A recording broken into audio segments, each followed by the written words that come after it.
Hello, everyone, and welcome to Mindset Matters, the courage to continue. This podcast is meant to bring hope and inspiration to your day. You and I have been born into a unique time in history. The command to guard our heart and mind has never been more vital to our mental, emotional, and spiritual health. Let's guide each other on this journey. If you have a hero heart story from your corner of the world that you would like to share on this podcast, please send it to the email address mindsetmatterspodcast1@gmail.com.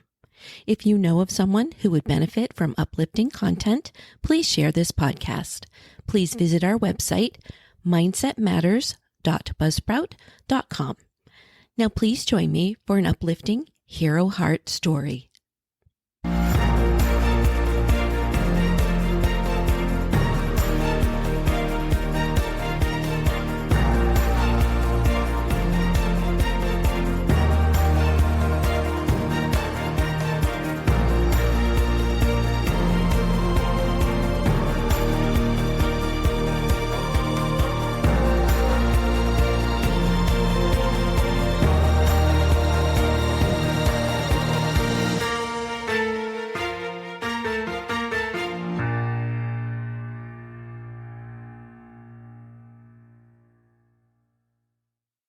Prepare to embark on an incredible journey of bravery, trust, and unwavering loyalty as we explore the remarkable bond between Michael Hingson and his guide dog Roselle. On a fateful September morning, amidst the chaos of the 9/11 attacks, Roselle's calm and courageous actions guided her blind owner to safety from the World Trade Center's North Tower. Join us as we delve into the inspiring story of Roselle, the hero guide dog who exemplifies the extraordinary capabilities of these remarkable canine companions and the unbreakable bonds they forge with their humans.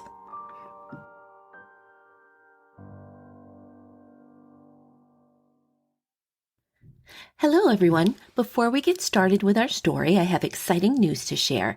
We have a beautiful interactive website set up and ready to go. Yay! Please take your time to visit mindsetmatterspodcast1.com. That's Mindset Matters with an S, podcast, the number 1.com. On that website, there are options to subscribe, to get updates from the podcast, a contact form to communicate with us directly, and most excitingly, if you click on the blog, you'll see the option to leave a voicemail. And I really want people to do this. So these voicemails will be played on upcoming episodes to support and uplift other listeners. You can leave any message you want, whatever's on your heart or mind, or respond to the prompt, what gives you hope? So I hope you'll check that out, mindsetmatterspodcast1.com.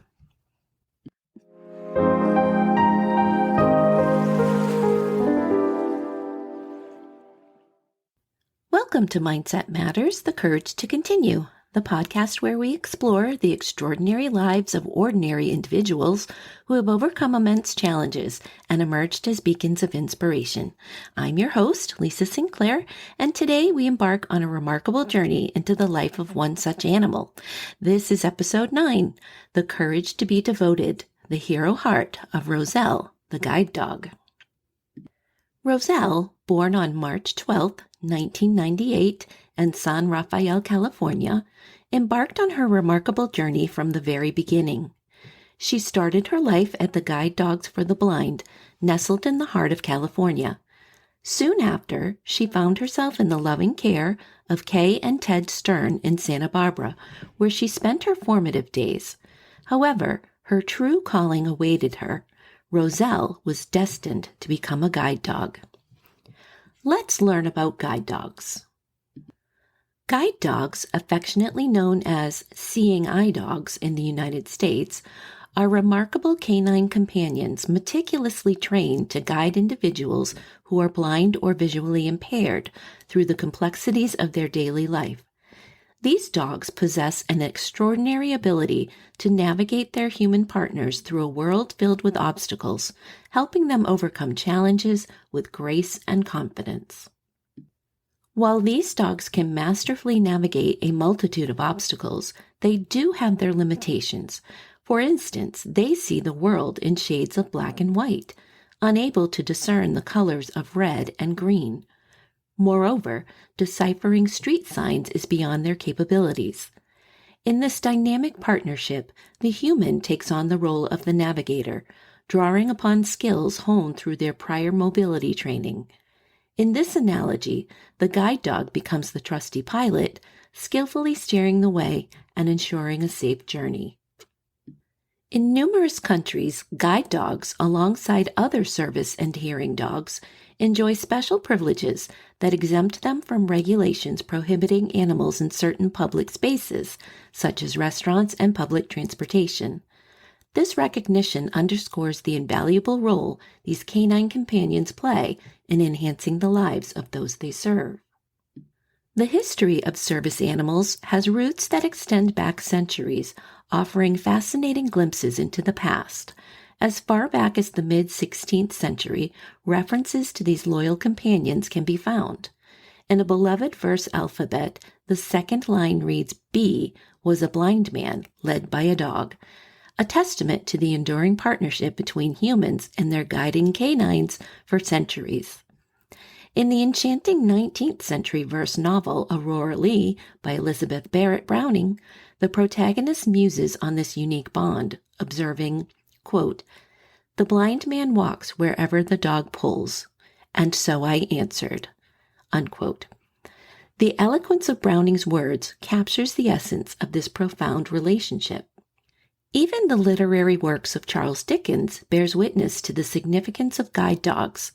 In his timeless classic, A Christmas Carol, Dickens writes, quote, "Even the blind men's dogs appeared to know him, and when they saw him coming on, would tug their owners into the doorways and up courts, and then they would wag their tails, as though they said, 'No eye at all is better than an evil eye, dark master.'" End quote. These poignant mentions in literature serve as reminders of the enduring connection between humans and their faithful guide dogs throughout history. Clues from archaeology point to dogs aiding those with visual impairments. The walls of a house in Herculaneum, preserved by the eruption of Mount Vesuvius in 79 CE, bear a striking depiction. It portrays a blind individual being skillfully led by a faithful canine companion. These ancient visuals paint a vivid picture of dogs as steadfast companions to the blind. While these depictions provide intriguing insights, the full extent of dogs' roles as guides in those times remains to be definitively proven. Further material evidence is necessary to solidify their historical significance as dedicated guides for the visually impaired. Yet, these ancient images offer a captivating glimpse into a connection between humans and dogs that transcends the boundaries of time. The seeds of service animal training schools were sown during the tumultuous era of World War I. These schools first sprouted in Germany with a noble purpose: to empower blinded veterans returning from the battlefield. Here, amidst the echoes of combat, the idea of service animals took root. It wasn't until a remarkable American named Dorothy Harrison Eustace, residing in Switzerland, penned a vivid first-hand account. Her narrative unveiled the workings of a service animal training school nestled in Potsdam, Germany. This illuminating tale found its way to the pages of the Saturday Evening Post in 1927, setting in motion a newfound interest in service animals beyond Germany's borders. In that same transformative year, on American soil, Senator Thomas D. Shaw of Minnesota became a pioneer. He was paired with a service animal imported from the very heart of this movement, Germany. This extraordinary canine companion, trained under the watchful eye of Jack Sinekin of Minnesota's LaSalle Kennels, marked the advent of service animals in the United States.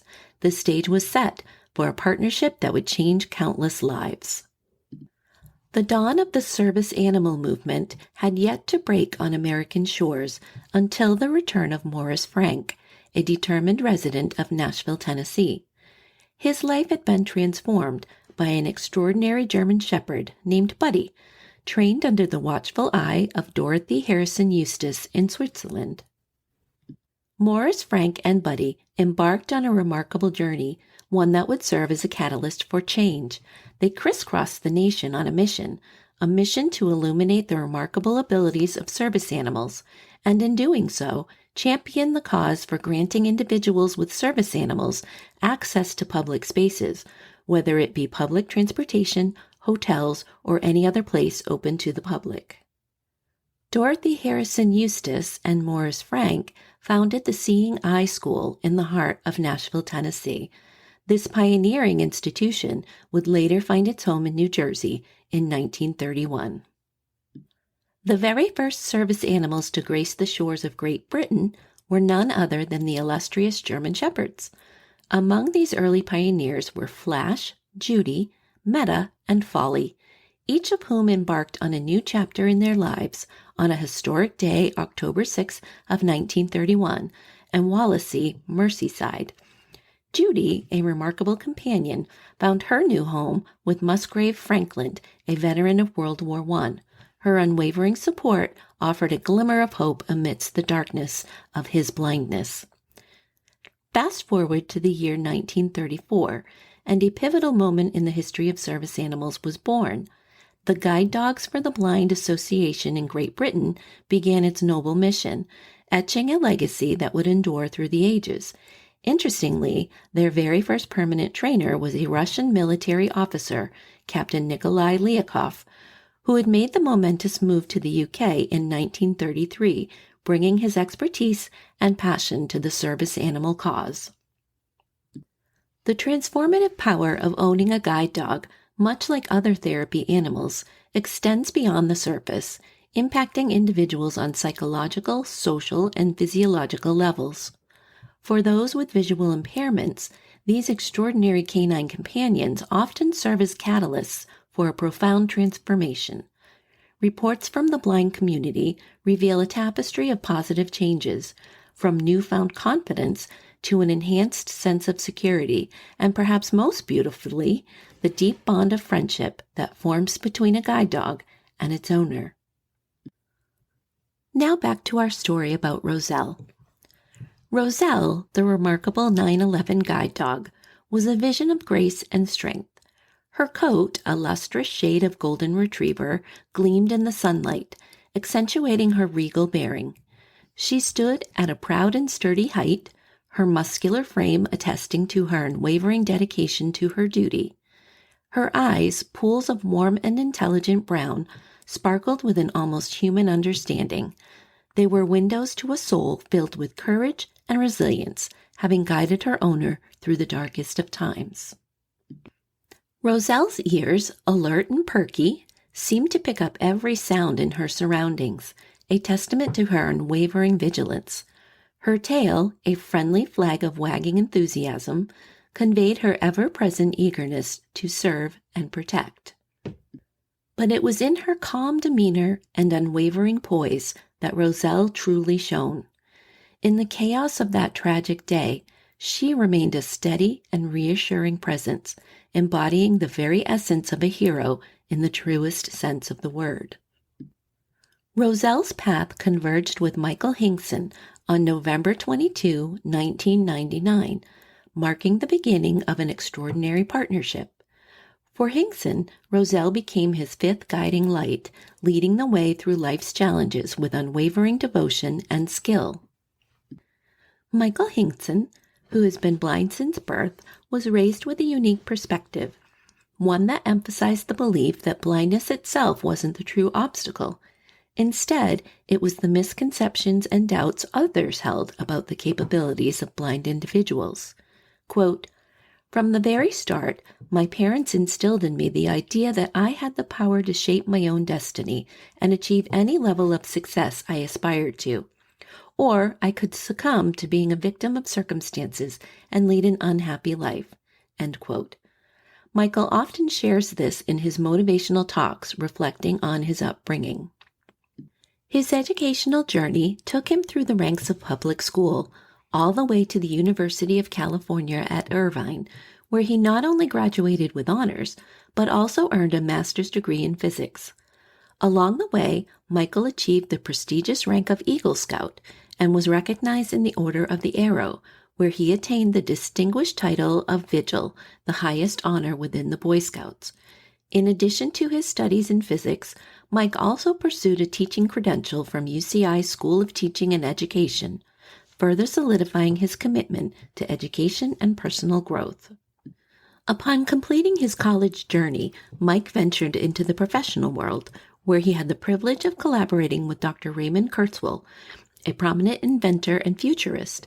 Together, they embarked on a groundbreaking mission to create the very first Kurzweil reading machine, tailored for individuals with visual impairments. During his tenure with Kurzweil, Michael's responsibilities expanded as he took charge of product sales and management. This marked the commencement of a highly fruitful career in sales and sales management, with a noteworthy twist. He wasn't just selling products to the blind community. Instead, he ventured into a realm where he secured deals with Fortune 500 corporations spanning across the United States and Canada, cementing his reputation as a sales maestro. In the vibrant landscape of the mid-1980s, Michael Hinkson decided to step away from his role as a sales manager at Kurzweil Computer Products, Inc., a move precipitated by the acquisition of the company by Xerox. Seizing the opportunity to forge his own path, Michael established the System Connection, an endeavor centered around marketing PC-based computer-aided design products tailored for architects. This entrepreneurial spirit ultimately bore fruit when in July 1989, Mike successfully sold his company, venturing into the realm of high-tech innovation by spearheading the sales of cutting-edge computer products in the eastern region of the United States. Fast forward to the turn of the millennium, precisely 2000, and we find Michael Hinkson making another career-defining move. He joined forces with Quantum Corporation, where he assumed the pivotal role of opening and managing a sales office in the heart of New York City. It was no ordinary office. This venture unfolded on the 78th floor of Tower 1 in the iconic World Trade Center.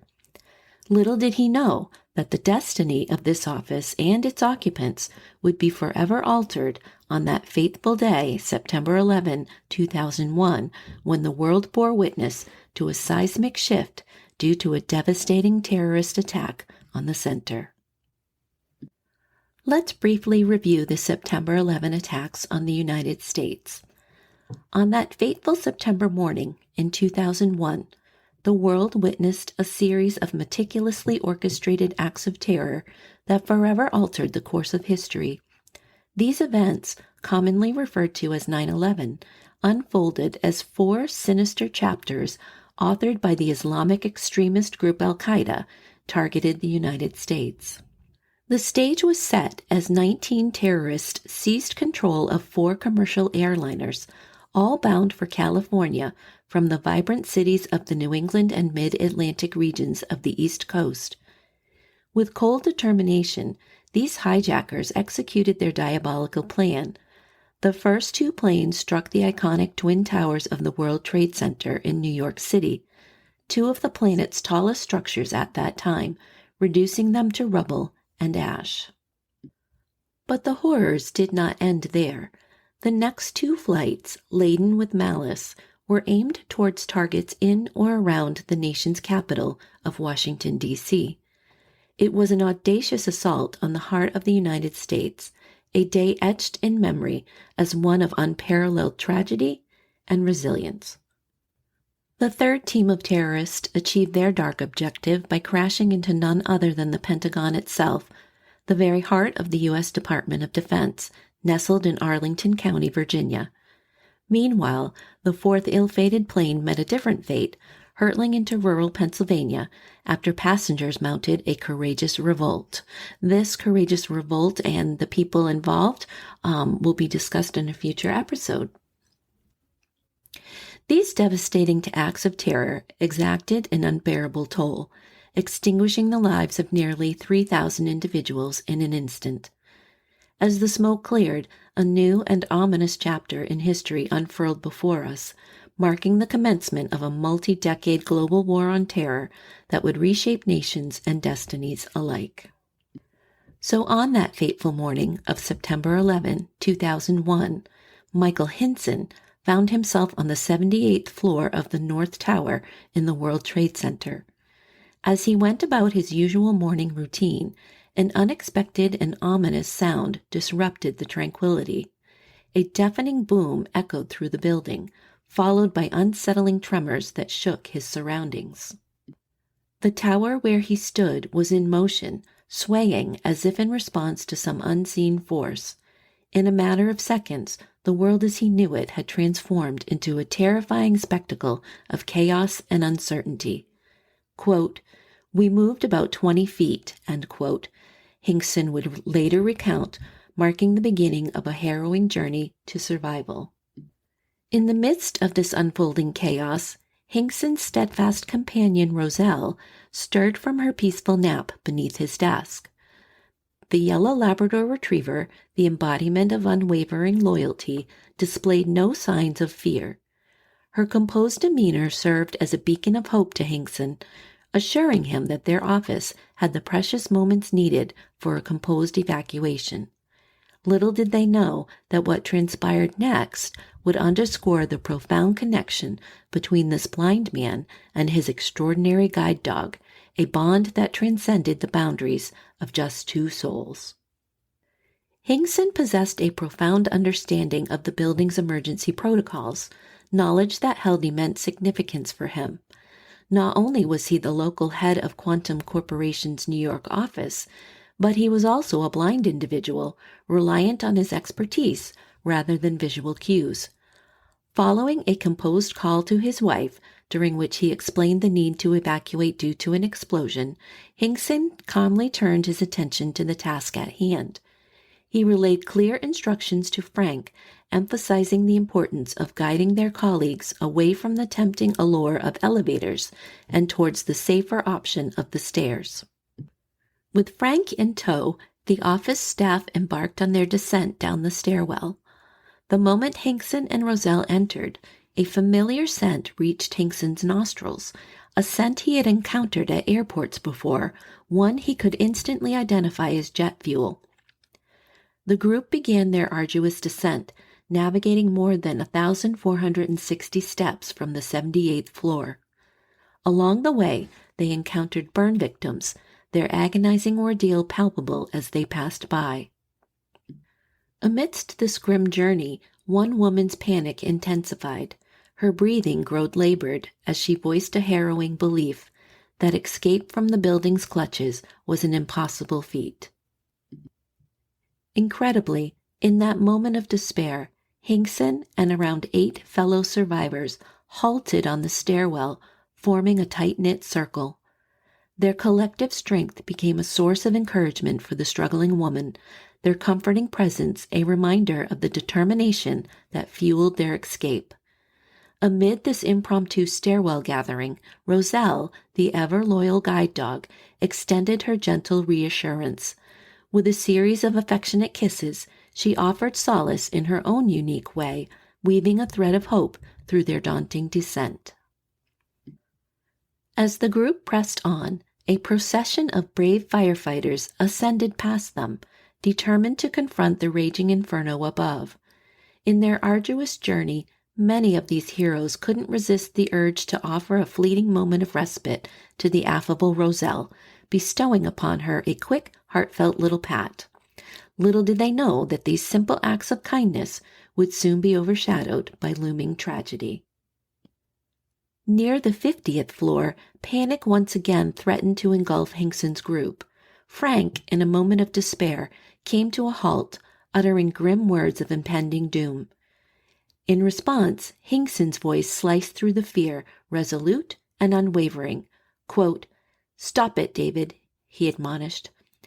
"If Roselle and I can navigate these stairs, so can you." End quote. With their indomitable spirit and unwavering trust firmly established, the dynamic duo of Hinkson and Roselle assumed the leadership role of reassuring beacons for their fellow evacuees. Each step they took was a testament to their unbreakable bond, and Hinkson's encouraging words to his loyal guide dog echoed through the stairwell, casting ripples of courage in the hearts of all those who followed. Finally, they arrived at the bustling main lobby, but the authorities, wary of the perilous debris and heart-wrenching scenes outside, urged the crowds to remain inside the building. Undeterred, Hinkson and his companions ventured deeper into the central complex, determined to find an alternative exit that would lead them to safety. As they stepped into the open air, the staggering reality of the 9/11 devastation unfolded before their eyes. Frank, with a mix of awe and disbelief, observed flames engulfing both the South and North Towers.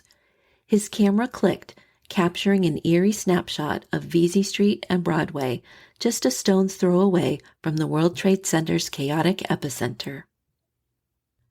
Amidst this surreal backdrop, a deafening rumble echoed through the air, a cacophonous blend of a freight train and a cascading waterfall. It was an ominous sound that sent shivers down Hinkson's spine. At that very moment, the South Tower crumbled, its mighty presence reduced to a cloud of dust and debris. A collective surge of panic gripped everyone, propelling them into a frenzied sprint. For Hinkson, navigating through the blinding cloud of dirt and debris was an ordeal. The thick shroud enveloped them, infiltrating his throat and invading his lungs, a suffocating reminder of the unfolding catastrophe. With a swift sense of touch, Hinkson's fingers brushed against a railing, and in that crucial moment, he comprehended that Roselle had steered him towards a staircase. Descending those steps, they found refuge in a subway station, a sanctuary from the suffocating cloud of dust that had engulfed them moments ago. Here, the air was noticeably cleaner, allowing Hinkson to finally catch his breath. Their escape had unfolded with impeccable timing. A mere 10 minutes after emerging from the subway station, the North Tower, once an emblem of resilience, succumbed to the relentless forces of destruction, leaving in its wake colossal plumes of debris and dust that would forever etch the memory of that fateful day into history.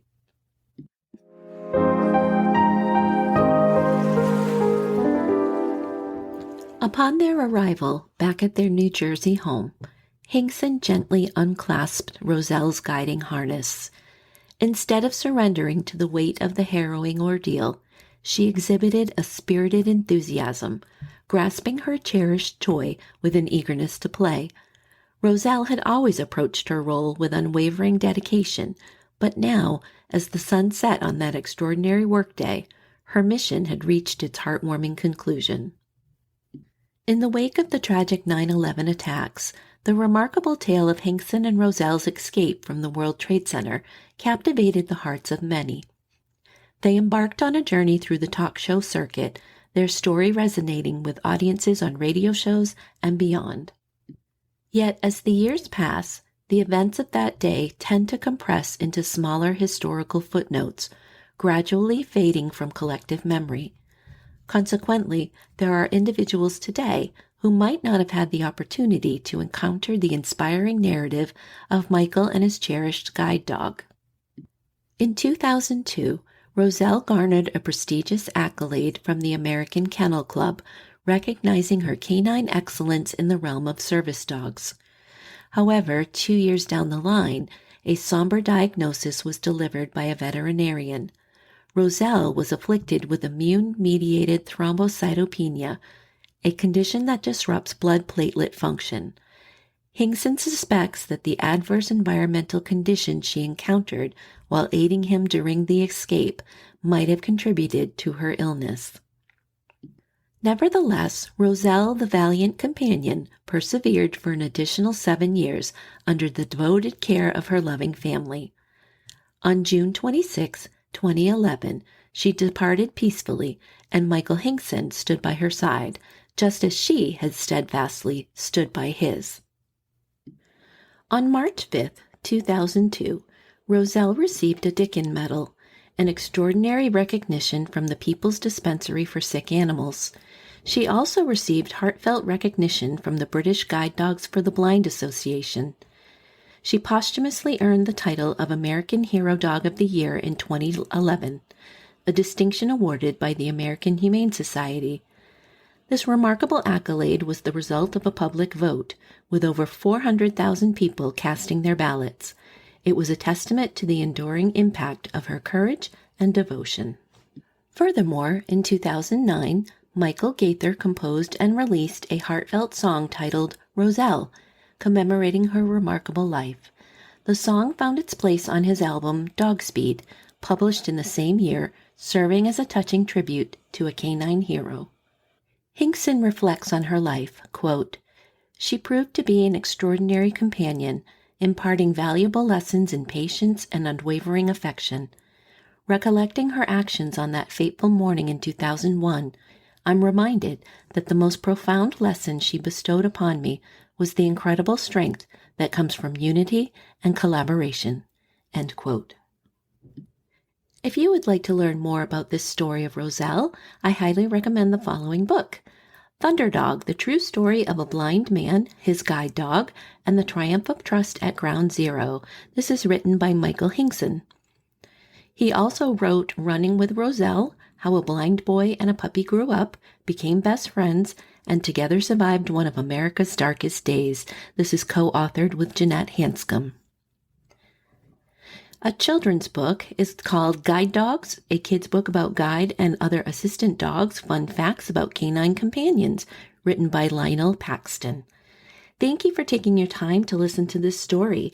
I hope you'll get a coffee or other beverage of your choice and meet me at the coffee corner.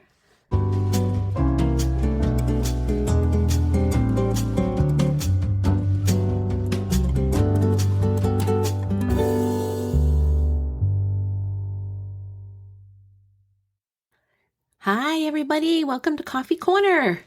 Actually, for me, because it's headed towards nighttime, I don't have a coffee tonight. I do have some Icelandic glacial natural spring water from Iceland.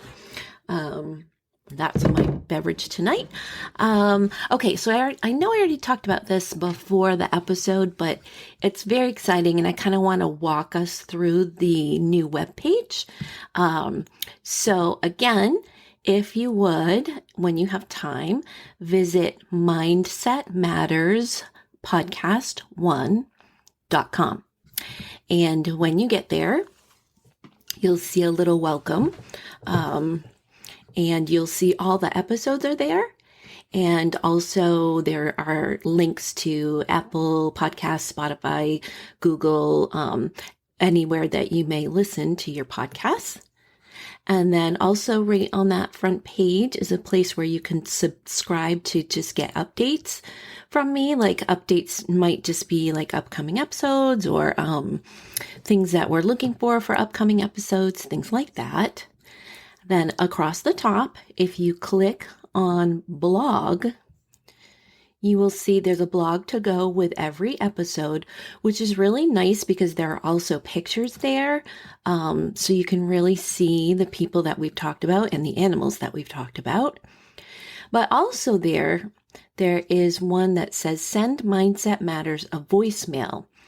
And when you click on that one, there is a link to click that goes to SpeakPipe, and from there you can record a voicemail that I can make an audio of and put right into an upcoming episode. So that's really exciting for me because this podcast is meant to be interactive and a format for all of you as well.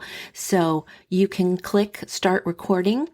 And it does not have to be perfect. I know it's strange when you're recording something, but please don't make it a big time-consuming thing for you. Just record what's on your heart or mind. And also, if you just want to respond to the prompt, what gives you hope, that would be great. And I will put those into an upcoming episode. Also, here you can click the contact button. And there's just a form for your name, email address, and a place for a message. In my mind, I thought this would be a great place to put prayer requests, as this will just go to the Mindset Matters email address and will be private and not be put on an upcoming episode unless you chose to have that done. So that's a place to directly contact us. So it's kind of exciting and a really nicely laid out webpage. So I hope you take time to visit mindsetmatterspodcast1.com. What did you think of our Hero Heart story today? I have to admit, like putting it together and researching for it was a little bit difficult. Just, recalling events of that day. I don't know about you, but I still remember where I was, exactly where I was when I heard what was happening and when none of us knew where this was going. And I went down and got my kids out of school and brought them home. They were little, and just the kind of the terror that we felt that day. I still remember it very vividly. So putting together the story just brought back kind of some of those things for me. But I liked the positive take that this story brings, just one of resilience. And the part of the story I really like the best is when the group from that office was at about the 50th floor. So that means they weren't quite even halfway down.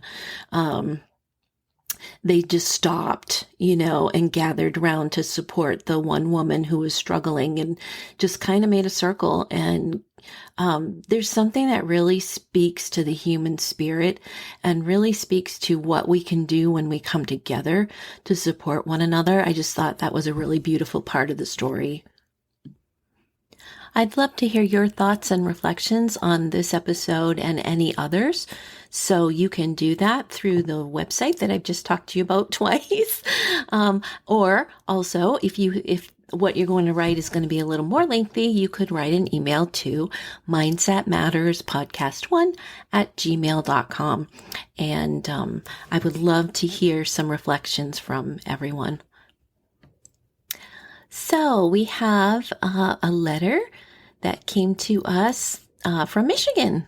So thank you so much to Chris for sharing this story for all the listeners to hear. So Chris writes, "Hello to Mindset Matters listeners. I'm writing to highlight two people I know in our neighborhood, Sarah and Mark. Sarah is a retired school teacher and Mark is a retired firefighter.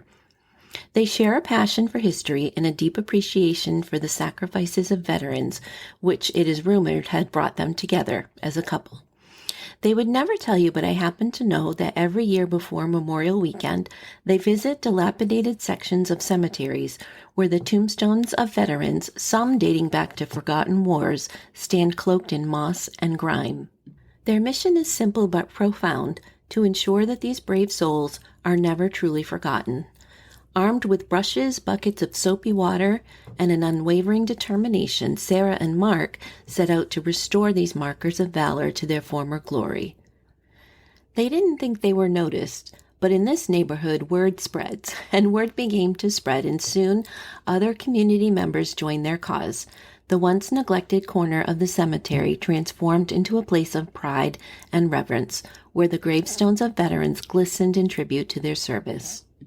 Sarah and Mark's volunteer work has not only restored the dignity of these fallen heroes, but has also rekindled a sense of community spirit in our neighborhood. Through their shared efforts, they not only cleaned gravestones, but also renewed a collective commitment to remember and honor those who have given all for their country." Thank you for sharing this email, if you do. I have enjoyed learning new things from your podcast and that it brings something positive to my day. Sincerely, Chris. So, Chris, thank you so much for that. And of course, I'm going to read it. Everything sent in will be read eventually on air. So just so you know that, everything that comes in, I do read and will make its way into an episode. This is such a great story. We have a group of teenagers here that once a year do something very similar. They don't clean the headstones, but they put flags if a flag hasn't been put out for a veteran. So this is just a really heartwarming story. So thank you so much for sending that in. Our quote today comes from Michael Hinkson.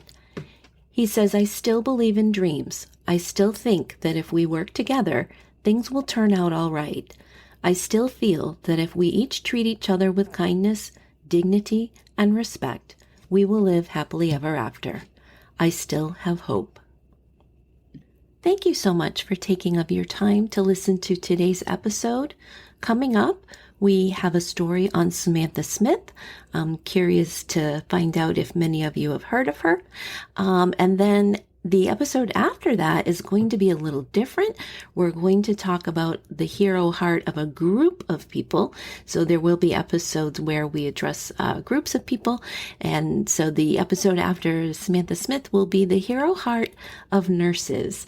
And if you happen to be a nurse and would like to guest star on that episode, please write to me at mindsetmatterspodcast1@gmail.com. Or if you don't want to star on the episode about nurses, but you would like to add a little piece from your perspective as a nurse in the field, you can go to that website, click on the blog, and leave a voicemail. That's the website, mindsetmatterspodcast1.com. We'll see you next time. Thank you for giving your time to listen to this episode of Mindset Matters, The Courage to Continue. You are of value. You are loved. You are not alone. If you are struggling with thoughts of suicide, help is available. Dial 988 24 hours a day for free confidential support. If you are not in crisis but need support, please feel free to reach out to me at the email mindsetmatterspodcast1@gmail.com. Again, that's all lowercase, mindsetmatterspodcast1@gmail.com. Remember to change your day by what you think and say. We'll see you next time.